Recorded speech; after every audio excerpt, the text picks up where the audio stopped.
the time, we do bring in immigration updates. Emily, what do we have to discuss today? Yeah, so today we want to talk about the H-1B lottery. We did just finish that up yesterday, and so we want to talk about what's happening next, what the timeline is, what people should be prepared for. We also want to talk about suing USCIS and why immigrants should not be afraid to do that if their case is unreasonably delayed or if they receive a denial that's not in accordance with the law. We're also seeing from time to time, since we have the new USCIS policy on bundling H-1B, H-4, and H-4 EAD together when they're filed in premium processing. Most of them are getting approved altogether, but there are some stragglers. So we want to talk about what options you have if your case is one where the H-1B is approved, but the H-4 and EAD remain pending. And lastly, we wanted to update you on USCIS's recent announcement about changes to their policy on ability to pay determinations. This is relevant to I-140 petitions. So any I-140 petition filed by a company for the second step of the green card process needs to include proof that the company can pay the wage offered on the labor certification. And so USCIS has revised what kind of documentation they'll accept. And so we'll talk about what the impact of that is. I want to always put you on the spot, Emily. How many registrations do you think will happen this time? Is it more than last year or less than last year? Definitely more. I think I've said before, maybe 450,000 is my guess. So that means that if it's people who are in the master's degree, their chances are less. But if they're bachelor's degree, they are way, way lesser than last year, though. What is going to happen from now? Now, of course, you can't file any more H-1B lotteries, at least until 2025 fiscal year. That means starting in March of 2024. So what's going to happen right now? If I filed my case, my employer filed in the lottery, what is going to happen right now? So in the next 5 to 10 days, we should expect to see the results of the lottery. So USCIS will go through all of those submissions, determine how many need to be selected in order to reach the cap. They will run the 2 separate lotteries to select the master's applicants and then the bachelor's applicants. And then they'll start uploading selection notices in the employer's My USCIS account. The employer may receive an email. The attorney sometimes receives an email. It's been happening last year. It happened around March 26th is when we started receiving those. So it could be at any time in the next 5 to 10 days. Usually by the 31st, we receive them all.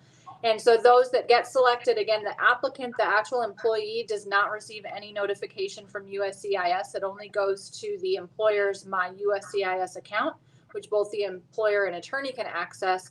Once that selection notice is there, then we would start the process of actually filing the H-1B petition, which we have until June 30th. So starting April 1st, we can file with the Immigration Service the I-129 petition. We have until June 30th to do that. So we prepare the LCA, we prepare the I-129, we gather education documents, visa documents, proof of status, and all of those things, and get that submitted. For those that have OPT that's expiring before June 30th and are wanting to use the cap gap, they need to make sure that the H-1B gets filed before the OPT expires, not by June 30th. So the deadline may be earlier for people who are needing that cap gap automatic extension of their OPT to keep working until September 30th. Once we file by June 30th, processing times have varied over the years. We should have premium processing available. For regular processing, it may take all the way into September for most to get approved. Sometimes they go beyond September 30th, even though the start date is October 1st. And so those people that are relying on the cap gap should be aware that the cap gap ends September 30th. They have to stop working if they don't have the approval by then. So they may have to think about upgrading to premium processing if it's getting too close to September 30th. Coming to the topic of immigrants suing the USCIS, especially when there is any wrongdoing, when there's a delay, when there's improper denial, I guess immigrants are very reluctant in going to the federal court. And if you look into the decisions that came out, for example, H-4 EAD, we got a very good decision on that. We got a very good decision with regards to the end client letters, whether the way they were forcing, especially if you recall the denials we were getting in between 2017 and 2019. We don't get those denials because of the lawsuit on the end client letters.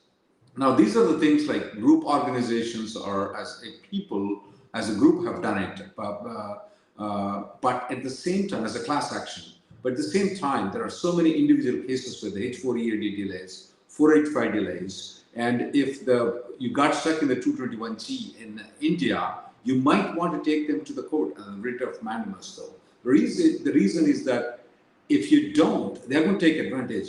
If any injustice is done to the U.S. citizen, they know they're going to go to the federal court. They know they're going to go to the state court. They're reluctant. They feel that this USCIS, the CBP, the State Department thinks that you are nothing. You are trash and you're good for nothing. You can never go to court. That's the reason why they are doing what they're doing. Especially if there's a delay in the 221G, if there's a delay in the 485, if there's a delay in the EAD, interim benefits, including advance parole, you should start suing the USCIS. Especially they are taking like 17 months to approve an advance parole, and then they will only approve for 1 year. What does that mean? You will always have a gap in advance parole. That's ridiculously wrong things that they're doing. So you should take, whenever it's possible though. A lot of people are really surprised. The amount of money that you pay will sometimes be very less than the H-1B extension that you file. It will be very less than that. So you should hesitate. Immigrants are fearful that they are going to get backlash. They're going to get revenge by the USCIS. Do you feel if there is any truth in it? No, definitely not. And that is the number one question we get when we start talking about suing USCIS is, well, are they going to hold it against me in my application and deny my application because I sued them, or give me trouble during my visa interview, or give trouble at the port of entry when I'm coming in because I've sued them? And the answer to all of those is no. They are not allowed to do that, and they don't do that. And we've been suing the government over the last several years, and we've never seen a case where it has negatively impacted the individual who's involved in that lawsuit. No issues at all going forward. Okay, let's move on to the third topic, Emily, with regards to H4 and H4 EAD. They are not getting approval along with the H-1B. What seems to be the case? Remember, the USCIS has agreed in the class action suit that they're going to approve the H1, H4, and EAD together. Most of the cases are getting approved, though. I would say 90% of the cases are getting approved. But between about 5 to 10% of the cases, the H4 and EAD are not getting approved. What's the solution? Yeah. Do we have do they still have the option of going to Mexico and come back and extend by 540 days? Yeah, though, so that's still an option. The good thing is that USCIS is aware of the issue and they are working to fix it. It's not something that they are doing on purpose to try to delay the H-4s and the EADs. And as you said, most of them are getting approved altogether. There's just some kind of glitch that happens in their process from time to time that causes them to not be approved together. So number one, because the H-1B is premium processing, that does give the ability of the employer or the employer's attorney to email the premium processing unit or call them directly. There is a special phone number for premium processing to follow up with them and ask what's going on with the H-4 and EAD, since they were filed all together, and that is the policy that they be approved together. A lot of the times we just see that within a week or two after the H-1 approval, those H-4 and EADs get approved without taking any action. But besides contacting the premium processing unit, if your employer or their attorney is not willing to do it, the applicant, the H-4 applicant, can put in a normal service request through the USCIS online system. Of course, they might say that the case is not outside normal processing time. So if that happens, then you've got to call customer service and put in a service request that way. But yeah, if you're getting to the point where your H-4 EAD is about to expire and you timely filed and you just need to get that extended H-4 I-94 to get that auto extension, you still have the old option of doing the automatic visa revalidation, the margarita switch as we call it.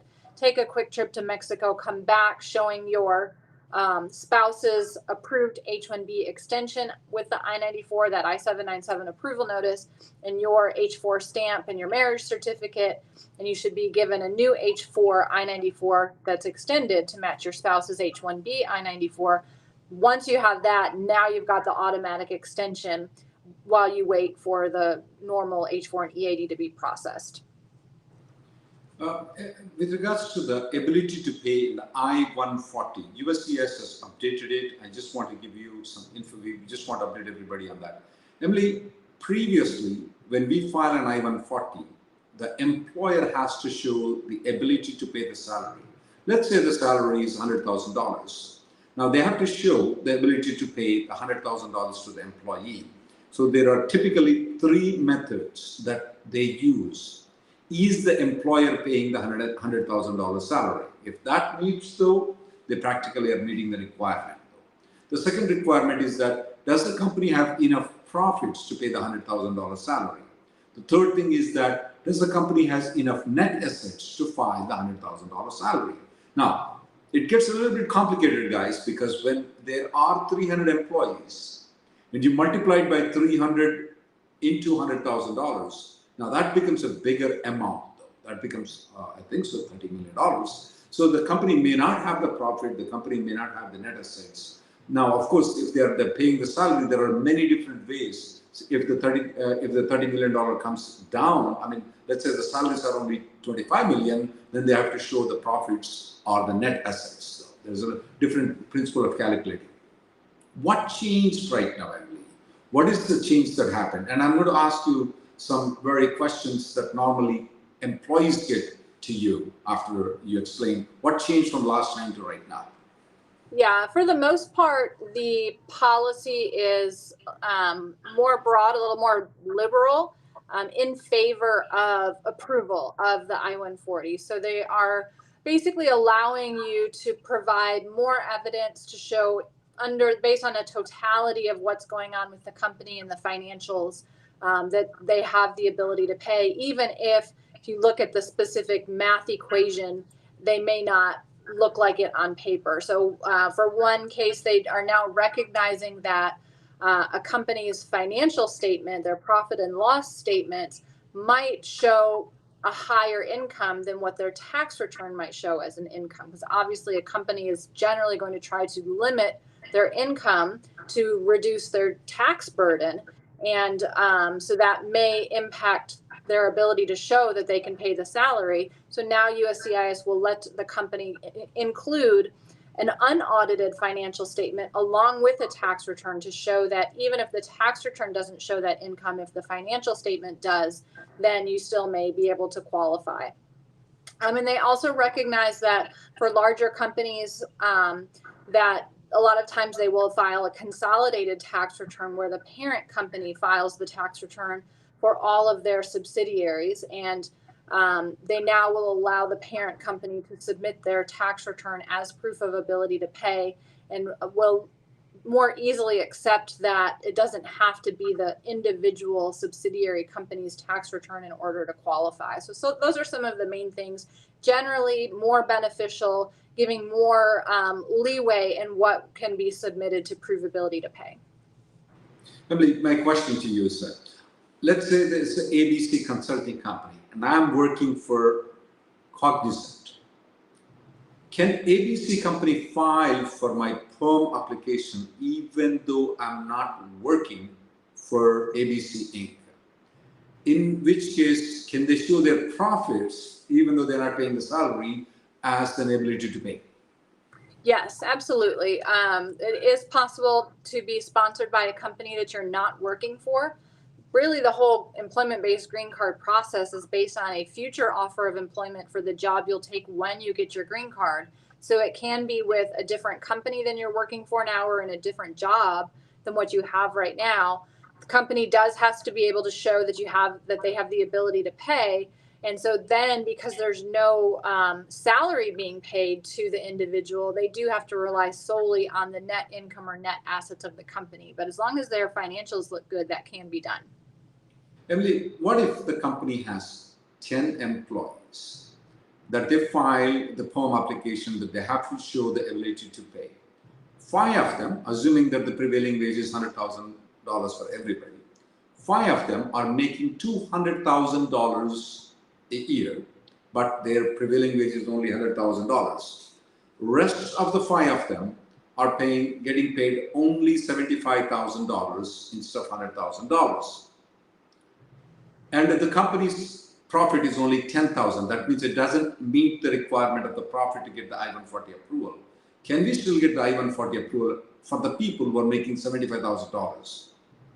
Yeah, so we've been able to successfully argue that it's based on ability to pay. And so if the company has the ability to pay one employee more than the required amount, they would also have the ability to pay the other employee more to get them to that required amount. So you can take the excess wages that are beyond the salary requirement and apply those to the cases where the payment might be below the prevailing wage or below the offered wage on the labor certification. And as long as the totals add up, then you still can proceed with those applications.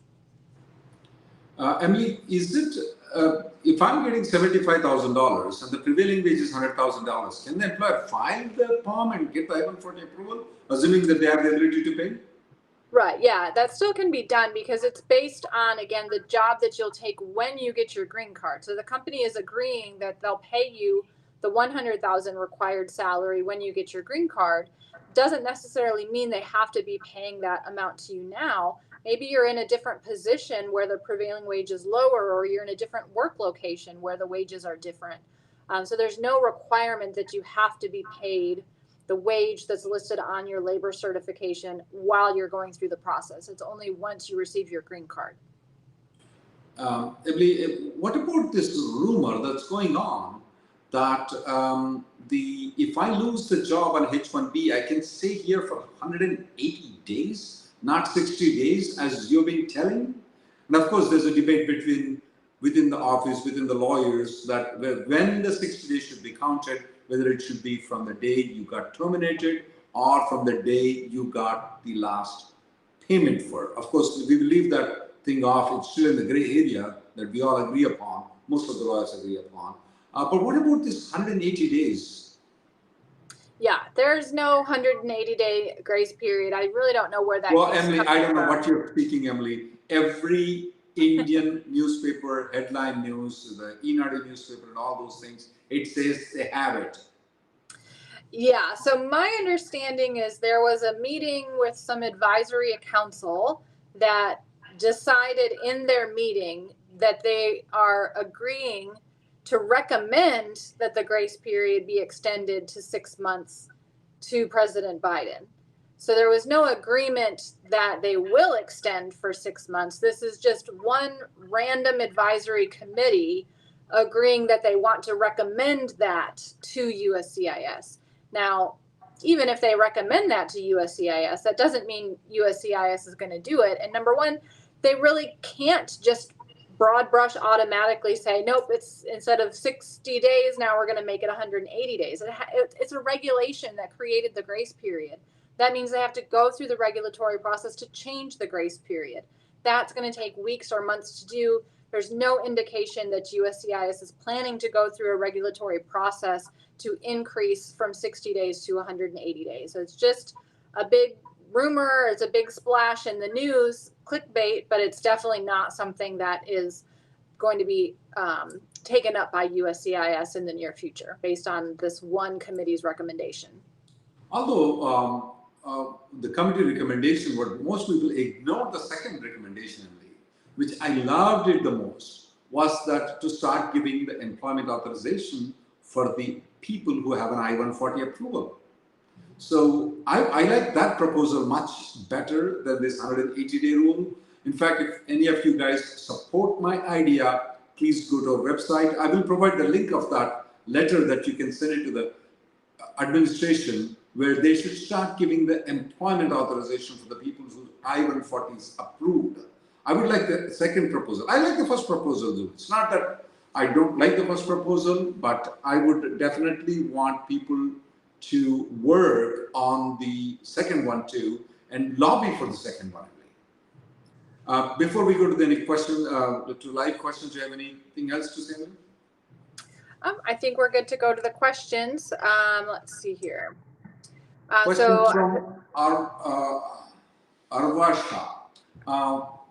What's the secret between the April visa bulletin? It could be that they may want to have a backlog on the employment-based green cards for the other nations. That could be possible.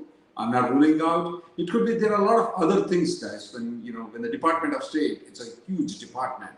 They have a lot of other things: consulate affairs, business, politics. China is trying to get into Taiwan and Ukraine versus Russia. All those things are coming out of the State Department. We don't know if there is anything else. If you recall that in October for the October visa bulletin of 2020, the main reason for the delay at that point of time was more or less how they categorize Hong Kong. That's the main reason why the delay was, not the priority date. So we don't know. We won't know at all. We won't know at all. All right. Srinivas says, I have the H-1B stamping until September 2023 with my previous organization. I'm planning to go to India in May 2023 and have the new petition with the current organization that's valid until next year. Do I need to go for stamping, or can I travel with the old visa? So the good thing with H-1B visas is they remain valid until they expire or if they are revoked. So in this case, your visa has not expired yet, and although it has the old employer's name on it and probably your old receipt number on it, it is still valid, and you can use it when entering with your new employer's approval notice. The main thing to be careful of is when you are entering, make sure you pull out both the visa and your new employer's approval notice and show both of them to the officer, and make sure that the officer gives the end date on your new I-94 till February 2024 in your case. A lot of times people show the visa and don't show the new approval notice, and they get the I-94 only till September 2023 when the visa expires. And it's much more difficult to get that corrected after you've walked away. So make sure to show them both, make sure you're getting the correct end date, which is the extended end date, before you walk away, and then you should be fine. Sudha Radhakrishnan has a question. Her daughter is in H4. Most probably she's not going to get the green card because of the backlog, and her daughter wants to study law. What are the prospects of a person who is on a non-immigrant visa and tries to study the law? Well, look at me. I was on H4 when I went to law school. Well, I don't know what my prospects are. I can tell I did good. So it's up to you to judge how I did, Sudha, and you can advise your daughter on that based on what I did. I was on H4, and yes, they will allow you to go to law school on F1 visa. They will allow you to get an OPT. The only difference is that you will not be getting 3 years of STEM extension that you normally get, because they don't consider law as a STEM degree. Now, you always have an option. In the law is not in the bachelor's degree; it's in the upper level degree. So, in the bachelor's, she still have to take another degree. She can always take a STEM degree and get a 3 years of OPT and STEM extension, and then later on she can do the higher level degree, law, and then get 1 year of OPT. PN says, I'm awaiting my pending I-539 for the L2S. The L1A was already approved back in February. The L2 was filed concurrently back in December, and it's affecting my employment. Any inputs will help. Yeah, so we are seeing that, assuming your L1A extension was filed concurrently with the L2 and both were in premium processing, they are supposed to be approving those together. If they are not, as I mentioned earlier, your employer or their attorney can try reaching out to the premium processing service, or you can request a service request for the I-539 application. But really what you may want to do is the automatic revalidation that we talked about earlier. We do have a separate video on that specifically for H4s and L2s that were expiring. and causing people to lose their employment authorization. But basically, you would exit to Mexico, come back in using your visa stamp, your L2 stamp, even if it's expired, show your spouse's L1 approval notice, your marriage certificate, and that would get you a new L2 I-94 valid until your spouse's L1B or L1A is valid. And then having that new I-94 is all you need. Your employment authorization is automatic based on that. It's automatically extended. So that would be another option there. Amol from Facebook has this question. He has said, if the employee pays for the premium processing for the I-140, will it cause any problem? No, absolutely not. Employee can pay the I-140 premium processing. It's optional, either employer or employee pay. Especially if this is your first I-140, I strongly recommend every employee to offer the pay for the premium processing, because there are a lot of benefits in getting the I-140 early. So take that benefit though. Question from Sai Lin. My 485 is approved within 6 months of filing. Fortunately, that's good. Do I need to stay with this company, or do I have to wait for the 6 months period? Is it necessary for me to stay for the 6 months period? Absolutely not needed for you to stay. Once you get the green card, you fly like a bird. Okay? Absolutely not a problem at all. Question. Go ahead. All right, Kapil says, can I sue USCIS if I've been waiting for 10 months for a marriage-based AOS and still no EAD or AP yet? So we have sued many times on the EAD and AP delays, the interim benefits, and that is generally successful. We've been very lucky with that. And because we're filing the EAD or AP delay case, we can often include a delay on the I-130 or I-485 part of it. So if you're interested in that, the ability to do a delay case for an I-130, I-485 may depend on the exact circumstances of the situation, but you should be eligible for an EAD and AP interim benefits delay case, which you can reach out to Stephen Brown, and he can talk to you more about the family-based option as well. Anil Singh from YouTube has this question. If you switch the employer within 180 days, can you use that I-140 approval? Well, you can use that I-140 approval if the company does not withdraw the I-140 within 180 days. It doesn't matter when you leave. Most of the companies would not withdraw the I take back, I'm sorry. Some of the companies do not withdraw the I-140 after you leave. Some of the companies do withdraw the I-140 immediately after you leave. So if the withdrawal happens within 180 days, then you can't use that to extend the H-1B. You can't use for the H-4 EAD. But if they withdraw it after 180 days, you're free to use it to extend the H-1B with a different company and also H-4 EAD. Harish has an RFE on his advanced parole that was issued because he traveled while the advanced parole was pending. And he wants to know if there's any chance of approval if you respond to the RFE, or should I file a new application for I-131?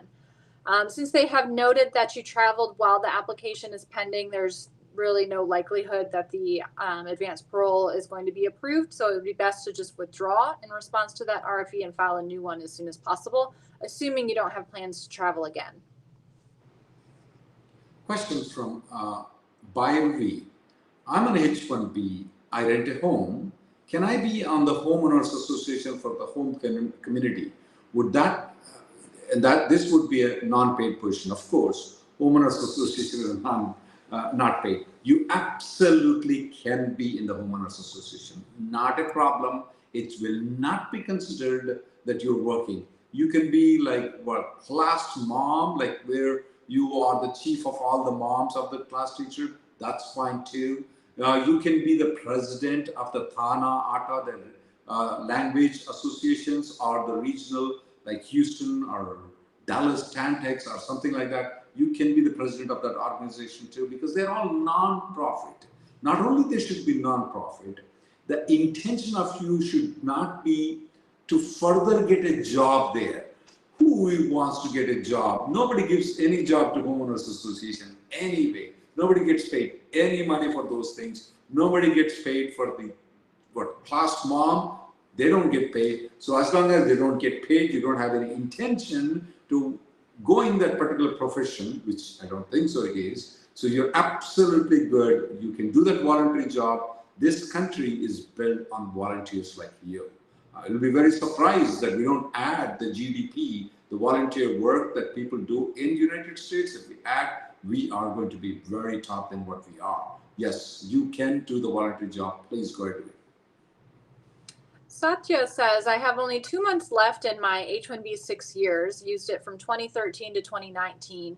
He's currently an H-4 EAD from 2019 till now and wants to know, am I eligible for applying for a new H-1B? So it depends on what you mean by new H-1B. So if you mean to get a fresh 6 years, no. The only way to get a fresh 6 years is to go outside physically the US for 1 full year and then go through the lottery again. Instead, what you have the option to do is get the remaining 2 months because you didn't use all 6 years. You used 5 years and 10 months. It means you have 2 months left. So since you're on H-4 EAD, what you could do is have your current employer file the labor certification, file the I-140 for you. Even though you're on H-4, you can still do that. Once you have that approved I-140, now you can do a change of status back to H-1B to get your remaining 2 months that you had before left and extend for a total of 3 years based on the fact that you have your own approved I-140. So that would be one other way to get back into H-1B and get more than just the 2 years that you have left. Question from Amit Kumar. Can I study master's online while I'm on H-1B status? Absolutely, you can. I normally recommend people, if you're doing so, please make sure that the institution is an accredited institution. Now, that's just for my advice, though. As far as the legality is concerned, yes, you can study online, absolutely not a problem. Ranjit Pillai has this question. Can an attorney be there on the phone or video call? They don't allow the video call, but they allow phone call. Now, here is a problem, Ranjit Pillai, is that normally in the interview, the lawyer's role is very less. So when we are there, we are observing the body language, what you are speaking, what the officer is speaking, what the mood is, what the tone is, what they're asking. And when we want to object, though, when we are there, it's going to be easier for us to object to what they are speaking or cite something, or when we are in the phone. They may not listen that carefully as much as they will listen to us when we are physically there. We can just tell you to stop speaking and we start speaking. We can tell you to do that if you're personally present there, but if you're remotely there, then it's very hard to control our own client. So it may not be that fruitful, though. What I suggest to you, Mr. Pillai, is that have a mock interview by a lawyer, then determine if you want to take a lawyer to the USCIS along with you. That would be in your best interest. But yes, to answer your technical question, phone call is allowed, video call is not allowed. Rohan is currently on H-4 and had the H-1B submitted in the lottery this time around and wants to know if he can travel outside the US before the H-1 is approved, since it's only applicable in October. Maybe. It depends on the timing. So let's say that you get selected and you want to travel in May. So we're going to find out that you're selected maybe next week and you're planning to travel in May. We have until June 30th to file the H-1B petition. In that case, it may make sense to have you go and come back in May and then file the H-1B between May and June 30th. That way you can still request a change of status from H-4 to H-1B and transition seamlessly on October 1st from H-4 to H-1B. The other option, the main thing is, number one, while the actual H-1B petition is pending, if you're requesting a change of status, if you travel while it's pending, the change of status portion of the H-1B will be automatically abandoned. That means you're going to get an approval of the H-1 without an I-94. And the only way to activate it is to travel again, apply for the H-1B stamp, and then come back in to get back to H-1B status. So you just have to time your travel correctly. Make sure you're not traveling while the H-1B is pending. And if possible, it's best to travel before, if you have to travel, do it before the H-1B gets filed, as long as you do it by June 30th. MJ has this question. If the company has been acquired, I have an I-140 approval and the company has been acquired and there's a merger there, do the new company has to file the perm and I-140 again? Depending on the merger and acquisition, though, most of the time, you don't need to file an neighbor certification. But most of the time, you have to file an I-140 application. But it will depend on how the merger happens. I would say that 95% of the cases, we don't need to file a perm application. 95% of the cases, we don't need 95% of the cases we don't need to 95% of the cases we don't need perm application, but 95% of the cases we would require to file I-140 again. Pranav said that he had his prevailing wage process started last year for the position of business analyst, and he got promoted to a senior business analyst, and then the company attorney is saying we have to redo the prevailing wage. And he only has a year and a half left in H-1B time. He was concerned about the timing and decided to take back the promotion and wanted to know if that's the right decision. So I think that there are ways to continue the labor certification process even when a promotion occurs.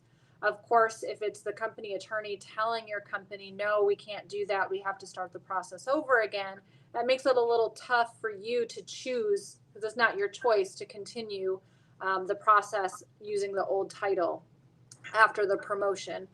So if your company was not willing to continue that on the advice of their attorney, it probably was the right decision.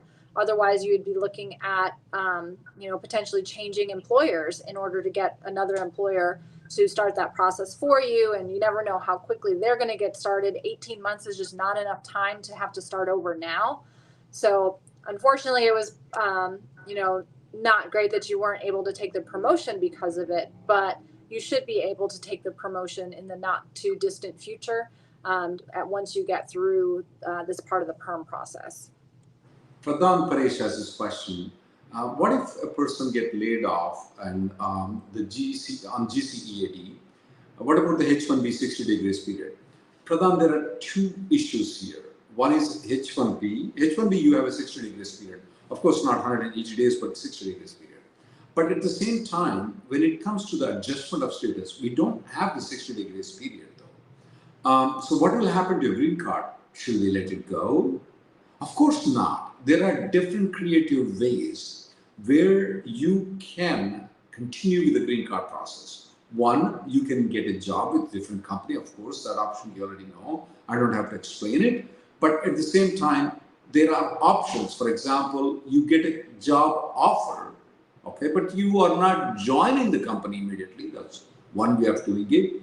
The other way is that your wife can employ you in the same profession. That's the second way of it. The third way is that you can be self-employed. Is self-employed allowed in the adjustment of status? The memo of USCIS clearly says self-employment is allowed. But there must be a genuine job offer for you in all these three cases. I strongly advise that you contact an immigration lawyer if you get laid off, because H-1B saving is one issue. I want to save your green card. I'm not that much concerned about your H-1B. I'm more concerned about your green card. Casey wants to know how the perm process is going on now and how long is it taking. So I checked earlier today our most recent perm approvals that have come through in our office, and they were all filed in June of 2022, which means about 9 months. And that's, of course, after you've waited the 7 months for the prevailing wage to come in, up to 6 more months to get the recruitment done, and then filed. Now it's taking 9 months to get the approval of the perm if there's no audit. Ranjit Sharma has he's going to the stamping, he filed with the current address. Once he comes back, he's moving to a different address. Does he need to inform them at the DS-160 or the consulate? No, you're fine. Absolutely, you're fine. Question from Madan. 485 has been approved. It's been 10 days. How long it will take for the card to arrive? Madan, we are noticing a little bit delay in the card right now. I mean, previously, they used to only take about, some of the cases, only 3 to 1 week. Nowadays, we are saying it's taking about anywhere between 2 weeks to 6 weeks to get the green card. Gulam says, my L-1B stamp is expired, but my petition is valid, and my wife is planning to apply for the L2 stamp in her home country. He wants to know if the L2 stamp will have any issues being granted because the L-1B stamp has expired. No issues at all. Based on your I-797 approval notice for your extended L1 and your I-94, that's all she needs to be able to get the L2 stamp plus the marriage certificate. It's not mandatory for you to first have a valid L1B stamp before she can get the L2 stamp. I've had maybe twice in the last 20 years where a consular officer asked for the L1 stamp. And we just replied back again, confirming that there's no requirement to ask for that, and then the stamp was issued after that. So shouldn't have any issues there. Good question that came from Gulam Raja is that big companies stopped filing green card applications. Do you think the perm process can get faster? Yeah, possible. It's possible that it may get a little bit faster, but based on the study that we do about the Department of Labor, they never get faster in the history. They only get delayed. That's the way we see. And you know what the bureaucrats are, whether we're in India, whether we're in USA, they belong to the same, what do you call it? Ethnic, race, or whatever they are. They're all the same people, okay?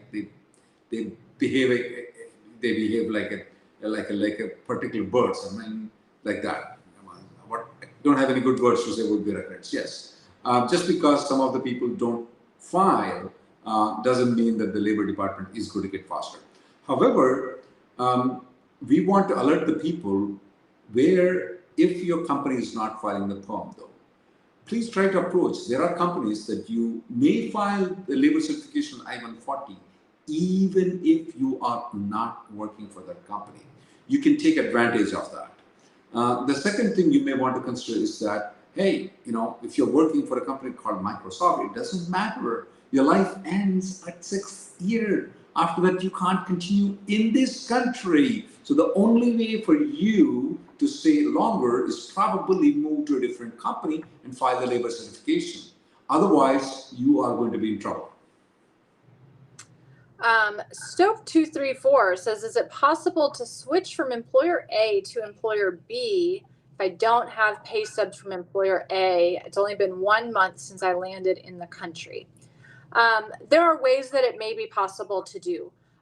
One of the probably safest ways to do that would be to have employer B, the new employer, file the H-1B transfer, but requesting consular processing. And the reason I say that is because then you don't have to submit pay stubs at all. And since you mentioned it's only been 1 month since you landed in the country, I'm assuming you have a valid H-1B visa stamp. That means that as soon as you get that approval from employer B, you can take a quick trip to Canada or Mexico and come right back. And now you can start working for employer B. And there's never any question raised about why you don't have pay stubs from employer A. There are other couple of creative arguments that could work, but it is very discretionary within USCIS. I've argued before that the person was basically in their 60-day grace period because they came into the country and immediately lost the job. And as long as the transfer was filed within 60 days, it's been successful. I, of course, can't guarantee that in every case, but that is one more creative argument. Otherwise, you're looking at a nunc-pro-tunc type of case where you're basically asking USCIS to excuse the gap in your pay stubs due to circumstances that were beyond your control, such as the project fell through or the employer never offered you the position after you entered. That is very discretionary. So in those 3 options would be the order that I would be least risky to most risky, but it could be done. Question that comes from Pakala. His start date is October 2012. He recently got promoted. Will that impact the 485 approval? The answer is simply no. I'm assuming that it's a natural promotion, not a complete deviation. For example, if you're a software, you're a senior software, you're a manager, you're an architect. Not architect when you say is architect within the software. But if you move from a software person to be a lawyer, that's not a promotion. That's completely a different deviation from your thing. As long as it's a natural promotion, you're good. You don't have any problem at all. Kabir has this question: wrong date on I-140, will that impact on green card? Yeah, I mean, especially if the priority date, let's say, for example, your priority date is 2017, but it's reflecting as 2020.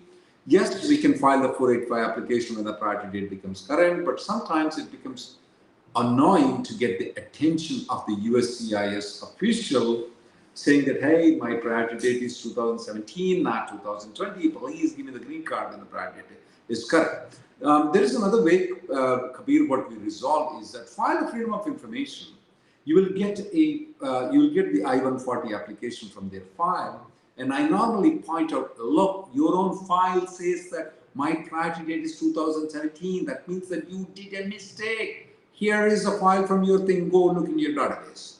So that may be, and to file a freedom of information, it's free. It takes 10 minutes. Please type in FOIA USCIS. The Google will take you to a page, and then you just have to fill the thing out and ask for the A file. And you can give the A number, which is there on the I-140 approval there. Rajasekar says, if filing the 485 before my daughter becomes 21 years of age, is she eligible for the green card? So we're talking about the Child Status Protection Act. And the answer is maybe. Assuming your I-140 is approved and you're filing the 485 before she turns 21, then yes, her age would be locked under that situation. But if the I-140 is pending, either you're filing an I-140 and 485 concurrently, or your I-140 is pending and now you're filing the 485 based on the pending I-140, we won't know whether her age is locked until that I-140 gets approved, because only then can we look to see if the priority date is still current. If the date is still current at the time the I-140 is approved, then we can subtract all the time that I-140 was pending from her age, and that should bring her back to under 21. But if the date has retrogressed, her age is not locked at the time the I-140 is approved, even though she filed the 485. So you have to wait and see when the date becomes current again. How long was the I-140 pending, and would that put her age under 21 at that point? Vaidyanand has a great idea. Why can't the USCIS just give the green card to the main applicant? For all the dependents, they will file the F2A. But one thing, he's under the mistake that F2A, according to me, is current, which is, I agree with him, but is unlimited. No, F2A is not unlimited. If you resolve one problem, you're going to get into another problem. Because if all the 485 applications will be approved, you have extra 200,000 green cards to be given every year in F2A. F2A is going to get backlogged. Absolutely, there is a limit for F2A. Now, there is no limit for the immediate relative, but F2A has a limit. Previously, when I started practicing, F2A used to have a backlog of about 4 to 5 years. Now it's not there. But yes, if we go with the principle, it's going to be backlogged by 4 to 5 years. So the better way would be not counting the family members at all. That would be the best way that I would suggest that they do. MJ says, in the case of a merger, if I have the I-140... MJ, I answered that question. You got that one? All right.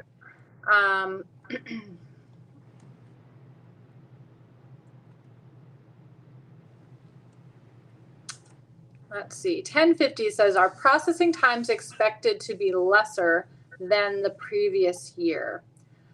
I think we are seeing some improvements in certain aspects. So of course, the H4 and H4 EAD L2s being approved with the L1 when they're filed in premium processing. So that's definitely an improvement.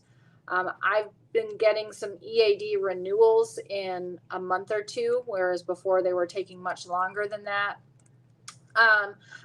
But I was going back through some old posts, and I don't remember why I was doing that, but I came across one from, I think it was 2020, with the stopgap emergency premium processing bill that Congress passed to try to fix all of USCIS's budget problems. And in response to that, USCIS had put out their new goals for processing times back in 2020. That was 3 years ago. They're still nowhere near those goals that they set 3 years ago. So they're definitely not making much progress on improving processing times as far as I can see. Well, Emily, when they said 6 months, you probably heard wrongly though. When they said they're going to adjudicate the things in 6 months, they mean to say that whatever time period it is, they're going to extend by 6 more months. Right. Yeah. That's not the wording they used, but that's how I got it. Well, you didn't get it properly. Question that comes from George Williams is that if the primary applicant's green card is approved, how long does it take for the dependents to get approved? Typically, it should have been approved at the same time. If not, it can take a little bit time here and there, 3 or 4 months. Normally, it doesn't take longer time. Srujan has this question, Eraboilu. My I-140 is approved in EB2 from a previous company. Current company is not applying for GC and expiry. June 2024, so I applied EB1A and my I-140 was approved as a film producer category. What are my options? Well, first thing is that you should have quoted the date from the previous I-140 to this one. If you have not, I don't know why you did not. The second thing is that even though you got an I-140 approval as a film producer, can you use that I-140 to extend your H-1B beyond 6 years or do anything with it? Absolutely, you can. You can. So I'm wondering if you got an EB1A approved as a film producer, you have an EB2 approval, the priority date should be current for you. So there is something missing in what you're telling. Sanjeev says, my 485 is filed and pending and I got promoted recently. Does it impact the I-485 approval? So if your 485 has been pending for 180 days or more, a promotion has no impact at all. The AC-21 allows you to take a new job, even if it's with the same company, after 180 days without impacting the 485, as long as it's in a similar role, and a promotion is considered to be a similar role. If it's been less than 180 days, then it gets a little trickier because AC-21 doesn't apply yet, and we would just need to look at how different is the job. Is it the normal course of the career progression? So you may want to look into that a little bit more in detail if it's been less than 180 days. Question from Sai Lin has this question. Is it guaranteed admission on an advanced parole, or can they reject it if you're coming in advanced parole?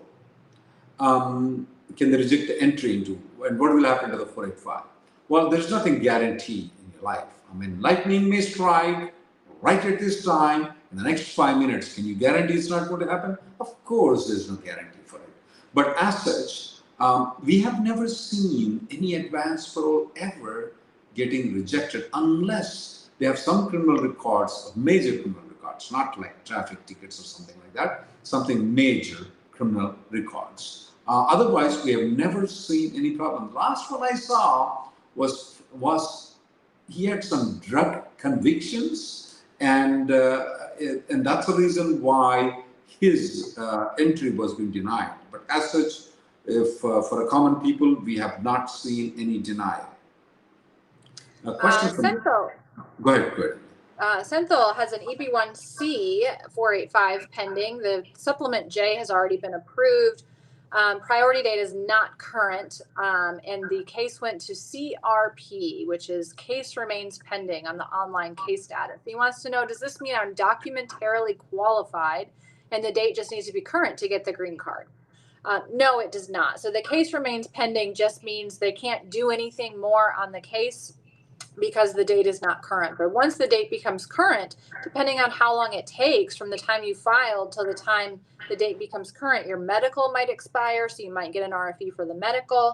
It's very possible that you'll get an RFE for a supplement J to confirm that you still have the same job offer with the same employer, or if you've ported to a new employer.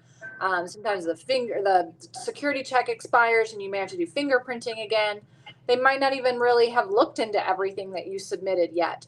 So no, the case remains pending literally just means we're going to set this case off to the side because we can't approve it because the date's not current. Dan has a problem. His employee has not paid him the salary. He's discussing about a form called WH4, which I'm going to explain you a little bit later, guys. And when he sends an email to the employer says, I'm going to pay when the client pays. And he contacted the client says he already paid. Well, Dan, here is one thing. It is nothing concerned to you whether the client pays or not. You are supposed to get the salary, period. Prepare the WH4 form. If you have not already did it, send it to the employer to see if he is going to pay it to you immediately. And if he does, once he does that, I still want you to complain to the Labor Department the kind of practices, what he did, that he told all these things so that they can go and inquire about the rest of the entire employees to see if he's doing the same thing and he will be punished for it.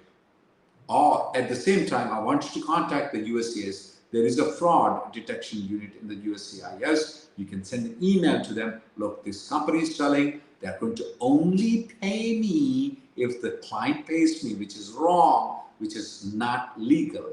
So I want you to contact them at the same time, file the WH4 form and get the money. That's really wrong what he's doing. Vanilla says, I have my AP pending based on a 485 pending, and I have plans to travel to India. Will my AP get denied? I'll be back in 3 weeks before they even start processing the AP based on current timelines. Yes, unfortunately, if you travel while the AP is pending, it's supposed to be automatically abandoned and will very likely be denied. So just plan on refiling that as soon as you get back into the country. Arvi has this question. Can I get an EB2 NIW and then I go to India, I stay there for 10, 15 years, wait for my priority to become current and then come here on a green card? Well, that's a creative option. Well, that's the reason I guess you're in the national interest waiver idea. Yes, but when you do file the I-140, what I suggest you to do is to file it in the council processing so that when the priority date becomes current, you don't have to file something called IA-24 extra 2 years it's going to cost. So when you file the I-140, file it with the council processing. And if you already got the I-140 approval, what I would suggest you is do the IA-24 right now to go to the consulate if you have already not done that before. Lakshmi says company A filed my labor and then company B acquired company A before my I-140 was approved. Do I need to start the process all over again? So assuming company B qualifies as a successor in interest, they do not have to do a new perm, but they do need to file another I-140. It's an I-140 amendment. They would use company A's labor certification and file the I-140 with all of company B's information, explain exactly what happened in the transaction that created the merger. They may have to provide some supporting documents of that, but they have to prove that they have the ability to pay the salary and that they're offering you the same job that company A had offered you on that labor certification. But once you have that new I-140 approved, then you're good to go with filing the 485 whenever the date is current. Question that came is my I-140 just got approved. However, I got my H-1B and H-4 approved recently, so my H-1 and H-4 is expiring in 2026. If I apply for the H-4 EAD, it's going to take a long time. Is there any better solution to get the H-4 EAD faster? Yes, there is one. What you can do is that you can file a H-1B amendment, and people may ask, Why would I file an H-1B amendment? I'm not moving out of the location. Well, you can file the H-1B amendment because your salary increased by $5 or your salary decreased by $5 per year. I didn't say per hour, I said per year. And then include the H4 and H4 EAD along with that. And that would be best interest. That would be if you want EAD very fast. Especially, I do this for the doctors, people who are about to go for the residency requirement or other things. We do all these creative things for them. Anything else, Emily? I think we're out of time for today. Thank you so much for joining us. As usual, we'll be back next week. Be sure to check out our newsletter. You can go to rnlawgroup.com to sign up for that and subscribe to it so that you'll get all of the latest news every Wednesday. We send that out, and we will see you next Tuesday. Thank you very much.